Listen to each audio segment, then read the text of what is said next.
শুরুতে জানিয়ে দেব উত্তপ্ত পরিস্থিতিতে কাশ্মীরে ৩ ভারতীয় সৈন্য নিহত। জানিয়ে দেব গাজায় সুড়ঙ্গ বিস্ফোরণে ইসরায়েলের ৭ সেনা হতাহত। এরপরে জানিয়ে দেব উত্তর কোরীয় সাজোয়া যানের বিকাশের উচ্চকিত প্রশংসা করল কিম জং উন। সর্বশেষ জানিয়ে দেব গাজা আলোচনা নিয়ে কাতারকে উভয় পক্ষের সঙ্গে খেলা বন্ধের আহ্বান জানিয়েছে ইসরায়েল।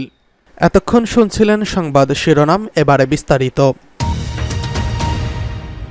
উত্তপ্ত পরিস্থিতিতে কাশ্মীরে ৩ ভারতীয় সৈন্য নিহত। কাশ্মীরের পেহেলগামে সাম্প্রতিক ভয়াবহ হামলার পর ভারত ও পাকিস্তানের মধ্যে চলমান উত্তেজনার মধ্যে নতুন করে প্রাণহানির ঘটনা ঘটেছে। ভারত নিয়ন্ত্রিত জম্মু ও কাশ্মীরের সেনাবাহিনীর একটি গাড়িতে গিরিখাতে পড়ে ৩ সৈন্য নিহত হয়েছেন।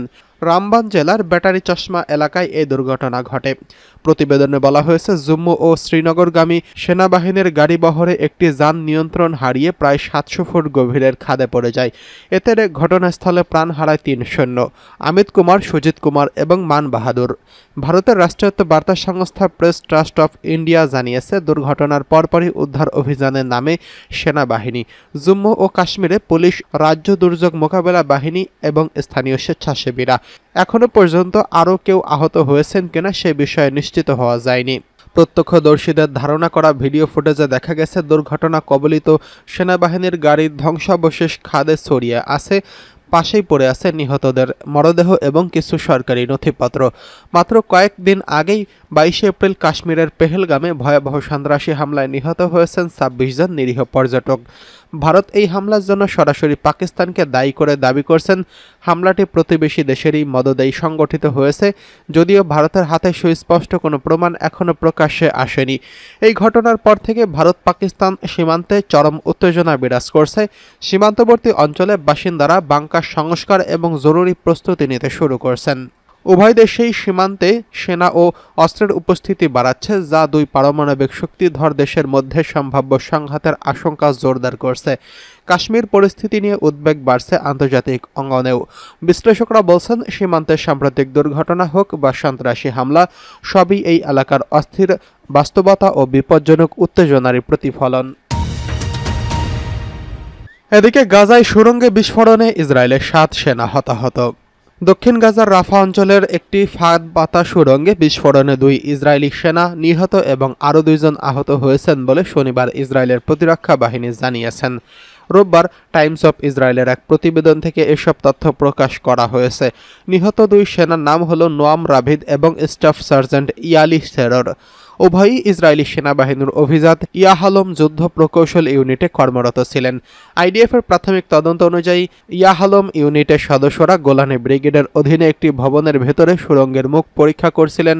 তখন হঠাৎ একটি বিস্ফোরণে তারা আক্রান্ত হয়েছিলেন।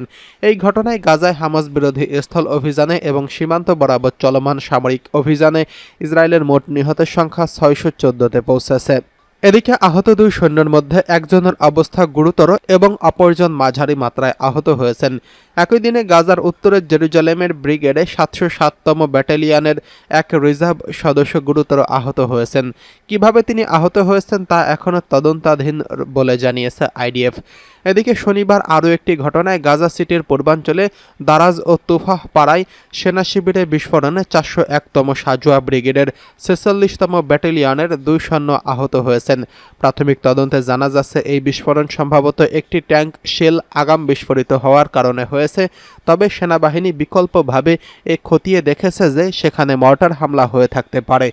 গাজায় অভিযান সম্প্রসারণের অংশ হিসেবে আইডিএফ শনিবার রাতে জানিয়েছেন, তারা ১০,০০০-এরও বেশি রিজার্ভ সদস্যকে নতুন করে তলব করছেন, যাদের অনেককে আগেও একাধিকবার ডাকা হয়েছে। এদিকে উত্তর কোরিয়া সাজোয়া যানের প্রশংসা করলেন কিম জং উন। উত্তর কোরিয়ার একটি সাজোয়া যান ট্যাঙ্ক প্রস্তুতকারক কারখানা পরিদর্শন করছেন দেশটির সর্বোচ্চ নেতা কিম জং উন। পরিদর্শন শেষে উত্তর কোরীয় ধাঁচে সাজোয়া যানে মৌলিক প্রযুক্তিগত বিকাশের উচ্চকিত প্রশংসা করছেন তিনি। ব্রিটিশ বার্তা সংস্থা রয়টার্স এই খবর জানিয়েছেন। কিম জং উনকে উদ্ধৃত করে দেশটির বার্তা সংস্থা KCNA জানিয়েছে, সেনাবাহিনীর আধুনিকায়নে অন্যতম চাবিকাঠি হচ্ছে সাজোয়া যান এবং আর্মার্ড ভেহিক্যাল। তিনি আরও বলেন, বর্মযুক্ত বাহিনীতে দ্বিতীয় বিপ্লবের জন্য ক্ষমতাসীন দলের একটি পরিকল্পনা রয়েছে, সেটি কার্যকর করতেও অত্যাধুনিক সাজোয়াজানের বিকল্প নেই। উত্তর কোরিয়ার শাসক গোষ্ঠী দেশটির সশস্ত্র বাহিনীর ক্ষেপণাস্ত্র এবং পারমাণবিক অস্ত্র ভাণ্ডার শক্তিশালী করতে চাইছেন এবং জোর প্রচেষ্টা চালাচ্ছেন। সেই উদ্যোগের অংশ হিসেবেই কারখানা পরিদর্শনে গিয়েছিলেন কিম জং উন। কিছুদিন আগে নতুন রেস্টার উদ্বোধন করেন এবং ড্রোন পরীক্ষা সহ বিভিন্ন অস্ত্র পরীক্ষা পরিদর্শনে গিয়েছিলেন দেশটির সর্বোচ্চ নেতা। এদিকে উত্তর কোরিয়ার বিরুদ্ধে অভিযোগ এসেছে, তারা ইউক্রেন যুদ্ধে রাশিয়ার হয়ে লড়াই করতে সেনা এবং অস্ত্র সরবরাহ করছেন। এর বিনিময়ে মস্কোর কাছ থেকে পিয়ংইয়ং সামরিক খাতে কারিগরি সহায়তা পাচ্ছে বলে দাবি করছেন দক্ষিণ কোরিয়া ও মার্কিন কর্মকর্তাদের। তবে এই বিষয়ে বিস্তারিত এখনও নিশ্চিত হওয়া যায়নি। এদিকে গাজা নিয়ে আলোচনা, কাতারকে উভয় পক্ষের সঙ্গে খেলা বন্ধের আহ্বান জানিয়েছে ইসরায়েল। ইসরায়েল ও হামাসের মধ্যে মধ্যস্থকারী প্রধান দেশগুলোর মধ্যে অন্যতম কাতার। এই কাতারকে উদ্দেশ্য করে ইসরায়েলের প্রধানমন্ত্রী নেতানিয়াহুর কার্যালয় শনিবার এক বিবৃতি দিয়েছেন। এতে বলা হয়েছে, কাতার থেকে উভয় পক্ষের হয়ে দ্বৈত বার্তা বন্ধ করে সিদ্ধান্ত নেয় তারা সভ্যতার পক্ষে নাকি হামাসের পক্ষে। কাতার এই বিবৃতিকে উস্কানিমূলক হিসেবে প্রত্যাখ্যান করছেন। ব্রিটিশ বার্তা সংস্থা রয়টার্স এই খবর জানিয়েছেন। মিশর ও কাতার চেষ্টা করে যুদ্ধবিরতি পুনঃপ্রতিষ্ঠা করতে ব্যর্থ হয়েছেন, কারণ ইসরায়েল ও হামাস কেউই তাদের মূল দাবিতে পিছু হটতে রাজি নয়। উভয় পক্ষই আলোচনায় ব্যর্থতার জন্য একে অপরকে দোষারোপ করছেন। ইসরায়েল দাবি করছে, গাজায় এখন আটক থাকা ৫৯ জন জিম্মির মুক্তি এবং হামাসকে নিরস্ত্র করে গাজার ভবিষ্যৎ শাসনের সম্পূর্ণরূপে অযোগ্য ঘোষণা করতে হবে এবং এই শর্তে কোনো চুক্তি হবে। হামাস এই শর্ত প্রত্যাখ্যান করছেন। হামাসের পক্ষ থেকে শর্ত রাখা হয়েছে, যুদ্ধের স্থায়ী আবাসন এবং ইসরায়েলি বাহিনীর সম্পূর্ণ প্রত্যাহার না হলে কোনো জিম্মি বিনিময় চুক্তি হবে না।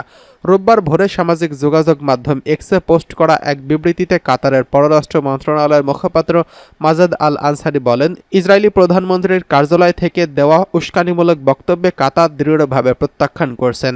এই ধরনের বক্তব্য রাজনৈতিক ও নৈতিক দায়িত্বের ন্যূনতম মানদণ্ড পূরণে সম্পূর্ণ ব্যর্থ হয়েছেন। আল আনসারি গাজা সংঘাতকে সভ্যতার পক্ষে যুদ্ধ হিসেবে উপস্থাপন করার সমালোচনা করে বলেন, এটি ইতিহাসে সেই সব শাসক গোষ্ঠীর মতো যারা বেসামরিক মানুষের বিরুদ্ধে অপরাধকে ন্যায্যতা দিতে মিথ্যা গল্প তৈরি করত। তিনি আরও বলেন, কাতারের মধ্যস্থতায় ইতিপূর্বে মুক্তিপ্রাপ্ত ১৩৮ জন জিম্মিকে কিভাবে মুক্ত করা হয়েছিল, মারাত্মক সামরিক অভিযানের মাধ্যমে নাকি মধ্যস্থতার মাধ্যমে, অথচ সেই মধ্যস্থতাই এখন অবমূল্যায়িত এবং আক্রমণের শিকার। শুক্রবার ইসরায়েলি সংবাদ মাধ্যম জানিয়েছে, ইসরায়েলের নিরাপত্তা মন্ত্রিসভা গাজা একটি বিস্তৃত সামরিক অভিযানের পরিকল্পনার অনুমোদন দিয়েছেন। এতে বোঝা যায়, যুদ্ধ বন্ধ ও হামাসের হাতে আটক জিম্মিদের মুক্তির প্রচেষ্টার কোনো অগ্রগতি হয়নি। ২০২৩ সালে ৭ই অক্টোবর ইসরায়েলে হামাসের হামলার জবাব দিতে গাজায় অভিযান শুরু করে ইসরায়েলি বাহিনী। সেই যুদ্ধে এখন পর্যন্ত ৫০,০০০-এরও বেশি ফিলিস্তিনি নিহত হয়েছেন এবং বিধ্বস্ত হয়েছে গাজা উপত্যকা।